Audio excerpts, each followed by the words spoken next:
Je me souviens que, il y a de nombreuses années, lorsque mon père était pasteur et que j'étais encore un petit garçon, il nous a appris à prier. Mon père était un homme qui croyait aux longues périodes de jeûne. Lui-même a jeûné 14 jours et 14 nuits sans rompre le jeûne avec de la nourriture. Lorsque j'étais à l'école primaire, il m'a fait jeûner 3 jours, 72 heures sans nourriture. Quand je suis arrivé au secondaire, il m'a fait jeûner 7 jours sans rompre le jeûne avec de la nourriture. Et c'est pour cela qu'à la fin de mon parcours secondaire, je pouvais prononcer des paroles créatrices. Des oreilles inexistantes apparaissaient, les dos voûtés se redressaient et disparaissaient. Au secondaire, ces choses n'arrivent pas. On vient simplement et on courbe le dos. Transférer l'onction sur quoi? Sur un cœur préparé, sur un esprit préparé, sur un vase raffiné. L'onction de Dieu est coûteuse. Moïse descendit de la montagne vers le peuple et il sanctifia le peuple, et ils lavèrent leurs vêtements. Et il dit au peuple, soyez prêts pour le 3e jour. N'approchez pas de vos femmes. Bon, cela faisait partie des lois du judaïsme. Aujourd'hui, Dieu ne se soucie pas que vous vous approchiez de votre femme ou de votre mari. Mais il sera en colère si vous vous approchez d'une concubine. Il était encore en train de les enseigner, et c'est un Dieu saint. Cela ne vient pas là où il y a du désordre, du compromis. Vous vivez dans l'immoralité et vous voulez le servir. Vous pouvez le faire, mais cela ne sera pas acceptable. Ce sera un service qui sera détruit par le feu. Ce sera un service pour lequel vous lui direz, j'ai fait ceci, j'ai fait cela. Et il dira, je suis désolé. Je ne vous ai jamais connu. Vos mains doivent être propres, dans ce que vous faites. Votre cœur doit être pur. Ainsi, ils se sont préparés. Verset 16. Il arriva, le 3e jour au matin, qu'il y eut des tonnerres et des éclairs, une épaisse nuée sur la montagne, et un son de trompette très fort, de sorte que tout le peuple qui était dans le camp trembla. Moïse fit sortir le peuple du camp à la rencontre de Dieu, et ils se tinrent au pied de la montagne. Et ce qui se produisit alors fut que la montagne était entièrement enveloppée de fumée, parce que l'Éternel y était descendu dans le feu. Sa fumée montait comme la fumée d'une fournaise, et toute la montagne tremblait violemment. Le son de la trompette retentissait de plus en plus fort. Moïse parlait, et Dieu lui répondait par la voix. Le peuple eut une réunion d'urgence et dit à Moïse, à partir d'aujourd'hui, parle avec ce Dieu toi seul. Viens nous dire tout ce qu'il te dira. Nous obéirons. Il est trop puissant. Sa présence est trop effrayante.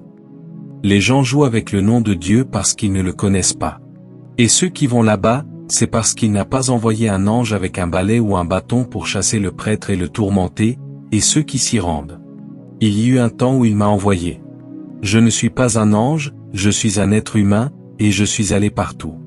Je me suis abstenu, et j'ai détruit plus de 1000 sanctuaires. Je suis allé dans les maisons de leurs prêtres, je les ai arrachés de force de leurs maisons, je les ai amenés sur le terrain de l'école primaire de leur village et je leur ai demandé de libérer leurs captifs. Il y avait de la peur partout, et ceux qui ne voulaient pas que je vienne par la force envoyaient rapidement un message pour dire, viens nous aider à régler cela correctement. Ils voulaient le faire d'une manière digne. Et si moi, un être humain, je pouvais faire cela, imaginez ce qu'un être surnaturel peut faire lorsqu'il descend dans un sanctuaire. Si vous allez quelque part, ou si vous venez d'un certain endroit, il y a une communauté en particulier. Ils avaient organisé une croisade et ils avaient invité un homme très célèbre, un grand homme venant de l'Est, pour prêcher à leur croisade. L'homme est venu. Quand la croisade s'est terminée, leurs problèmes ont continué. Il y avait un homme très populaire et très riche, vous savez, il finançait les mascarades. Il possédait une entreprise pharmaceutique à Lagos.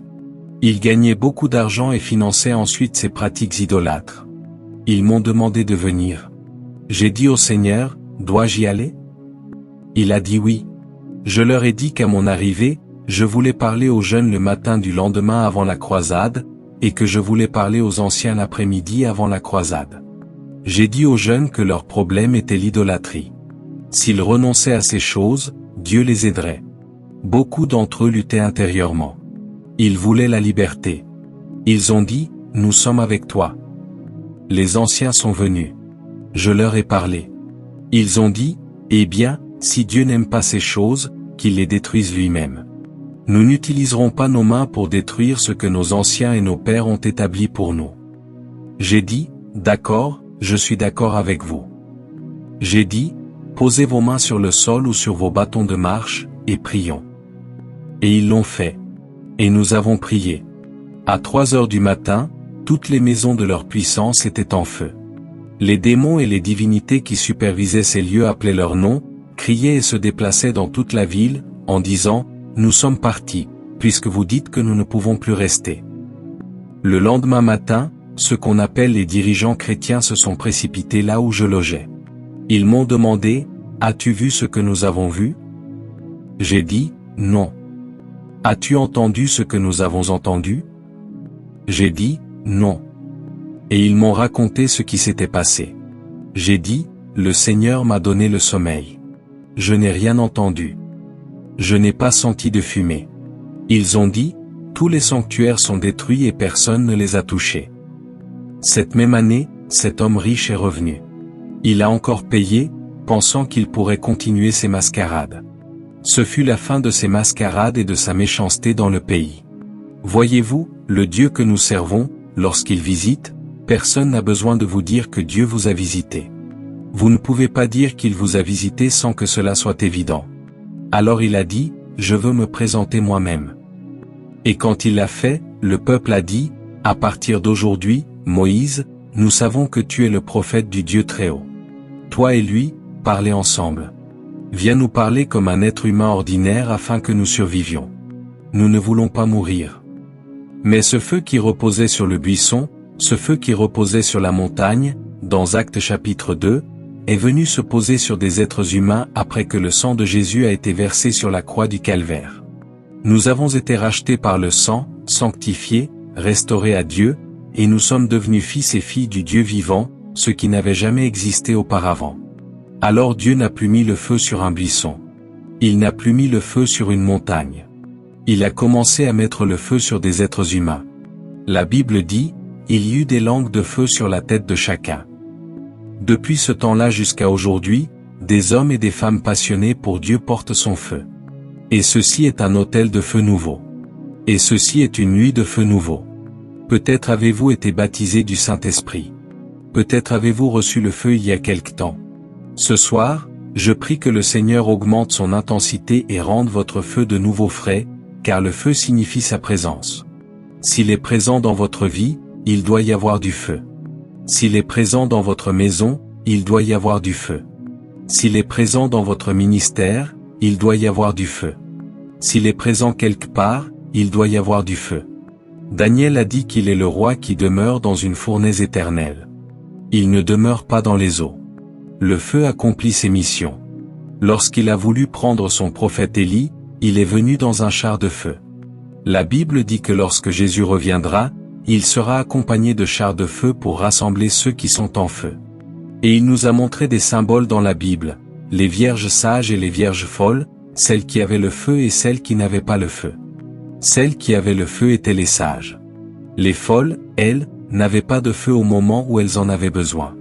Je veux croire que vous êtes sages. C'est pour cela que vous êtes ici ce soir.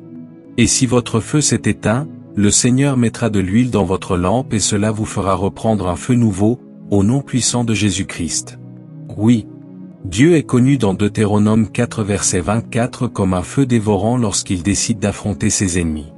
Dans Malachie 3 versets 2 et 3, il est connu comme le feu du fondeur.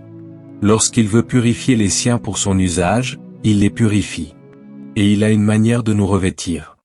Dans Psaume 104 verset 4, il dit, « Il fait de ses anges des esprits, et de ses ministres des flammes de feu. » Si vous voyez quelqu'un parler, raconter des histoires vides, tenir un discours religieux sans vie, cette personne n'a pas le feu.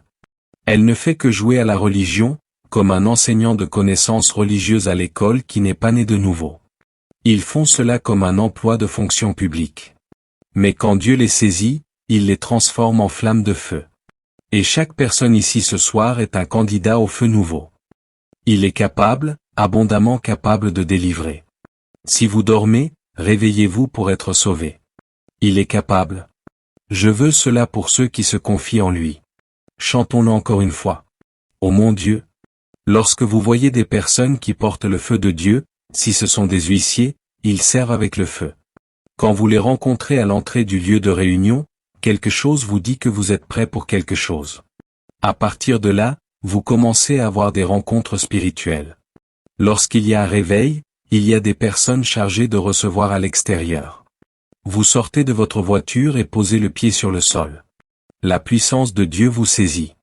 Vous entrez sous l'influence du Saint-Esprit, et les huissiers vous conduisent dans la salle d'attente où vous récupérez avant d'entrer dans le sanctuaire. Quand vous trouvez quelqu'un qui collecte les offrandes avec le feu de Dieu, cela se voit.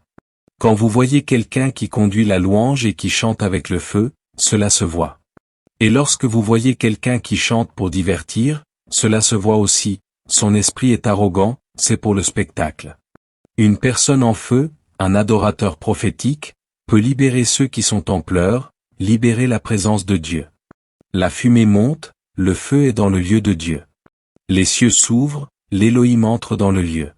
Quand le feu embrasse les mains, le feu embrasse la terre. Lorsque vous voyez quelqu'un prier avec le feu, vous verrez qu'il y a une connexion qui descend du ciel, touche la terre et remonte, descend du ciel, touche la terre et remonte. Le diable ne peut pas toucher ces prières. Ce ne sont pas des prières que le diable peut entraver, pas les prières avec le feu. Ce soir, je prie, que le Seigneur vous baptise d'un feu nouveau. Quand vous priez avec le feu, cela transperce les démons qui sont dans les lieux célestes. Ils ne peuvent pas toucher ces choses. Et comme on le dit dans le langage informatique, déchet en entrée, déchet en sortie. Cela se produit aussi dans la prière. Lorsque votre vie de prière est en feu, les résultats, les réponses reviennent avec le feu, et ils ne peuvent pas les manipuler. Oh, le prince de la Perse ne peut pas se mêler de telles prières. S'il essaie, il sera consumé. Les apôtres ont prié, et lorsque ce feu est descendu sur leur tête, la Bible dit que lorsqu'ils ont prié dans Actes chapitre 3, le lieu où ils priaient a tremblé, et ils ont été baptisés d'une grande grâce et d'une grande puissance. Et quand ils priaient, avant même de dire Amen, la réponse était déjà arrivée. Je demande au Seigneur depuis longtemps, s'il te plaît, renvoie ton feu encore, afin que cette génération voie. Nos enfants ont besoin de voir. Renvoie le feu. Esprit du Dieu vivant, plane sur nous. Fais fondre nos cœurs de pierre. Prépare-nous ce soir pour une visitation de feu nouveau. Amen. Au nom puissant de Jésus-Christ. Amen. Quand ce feu vous saisit, parfois votre corps se met à vibrer. Parfois vous entrez en transe, Dieu vous emmène en voyage au ciel. Ce n'est pas parce que vous vous êtes endormi de fatigue. Non. Il vous donne des messages, il vous donne des mystères, il vous donne des réponses à tant de questions auxquelles vous n'aviez pas de réponse. Bien souvent, il vous donne des dons. Il donne des dons. Un jour, il y avait cette présence dans une réunion. Dieu a dit, je veux distribuer des dons. Et il a mentionné précisément le don. J'ai demandé à ceux qui voulaient ce don de s'avancer. Une femme est venue. Je lui ai dit, ton mari est-il ici? Va lui demander s'il veut ce don. Le mari s'est levé et a crié, dis oui. Et ils ont reçu le don. Quand ce feu est là, tout est possible. Quand ce feu n'est pas là, vous savez que ce n'est pas la même chose. Quand le feu est là et que vous voyez le ministère des anges, regardez ce qui s'est passé dans Exode chapitre 19, il y avait des trompettes qui n'étaient pas soufflées par des hommes. Les anges soufflaient, ils servaient, ils accompagnaient le grand Dieu que nous servons. Les dons sont distribués. Que ce soit la prophétie, elle est distribuée. Que ce soit le don de voir, il est distribué. Vous n'avez pas besoin d'aller sur une montagne quelque part, dans un pays ou ailleurs, pour vous laver les yeux par le diable. Les dons de vision sont distribués. J'ai des petits-enfants, 2 petits-enfants qui sont nés dans ma maison. Beaucoup sont nés là, mais il y a ces 2-là. Leur père est ici avec moi. L'un a 5 ans, l'autre environ 3 ans. Ils voient les filles de Jonas. Ils vous disent quand les anges entrent dans une pièce, quand ils sont là, et quand ils se retournent et ne voient plus les anges, ils vous appellent et disent qu'ils ont disparu.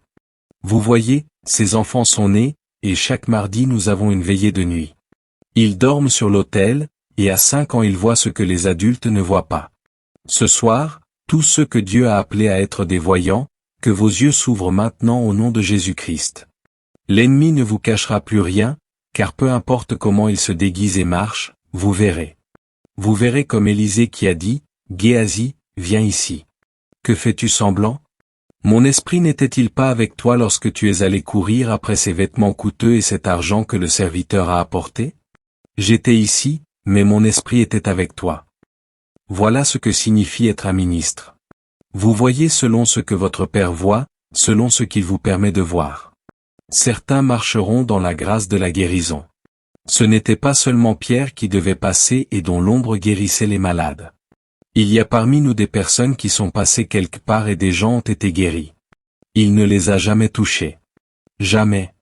Il y a quelqu'un parmi nous dont des personnes ont entendu la voix et sont revenues d'entre les morts. Il y a des dons. Lorsque le feu embrasse la terre, les dons sont libérés. Et cela n'a rien à voir avec l'âge. Que vous soyez vieux ou jeune. J'ai commencé à ressusciter les morts avant même de terminer mes études supérieures. Je venais juste de finir le secondaire. Quand j'ai commencé à parler, à ma voix, les dos voûtés disparaissaient, des oreilles toutes neuves étaient créées. À l'époque du secondaire, quand je suis entré au lycée, je leur ai dit, si quelqu'un meurt et qu'on dit qu'il est chrétien, je le ressusciterai. Et je l'ai fait. Et lorsque je faisais mon service national, je circulais sur une autoroute et j'ai vu 3 cadavres. Je me suis arrêté et j'ai regardé. 2 d'entre eux portaient des badges avec l'inscription « Jésus sauve ».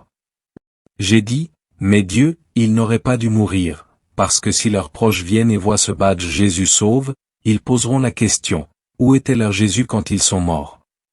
Je ne savais pas depuis combien de temps ils étaient morts. J'ai pris les 2 corps dans mes mains, et 2 d'entre eux sont revenus à la vie. Non, n'applaudissez pas.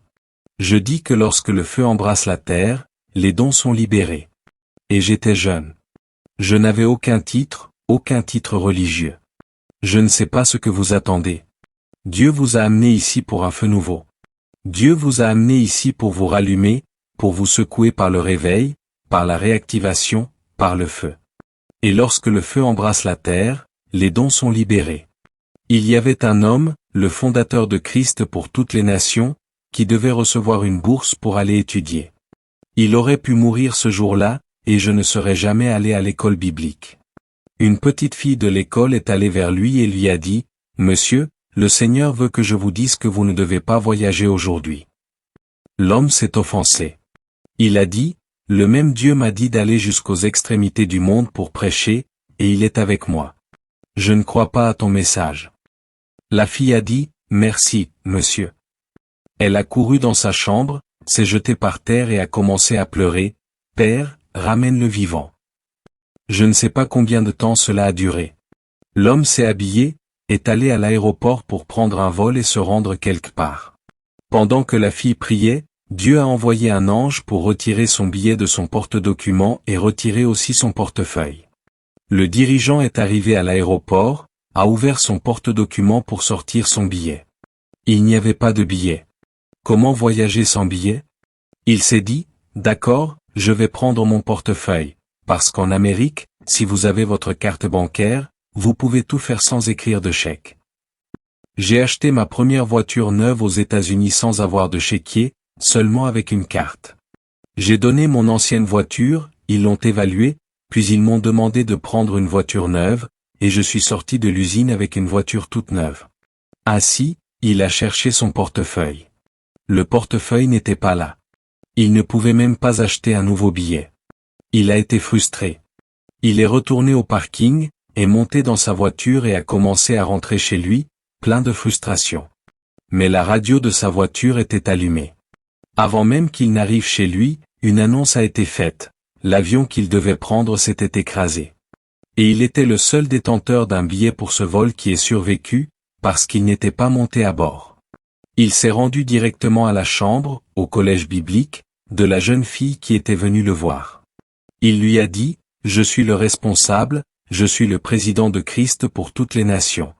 Tu ne peux pas venir me dire, Dieu a dit. » Il a trouvé la jeune fille en train de pleurer, « Père, ô Dieu, ramène le vivant. » L'homme s'est approché, s'est agenouillé, l'a touché et a dit, « Je suis revenu et je suis vivant.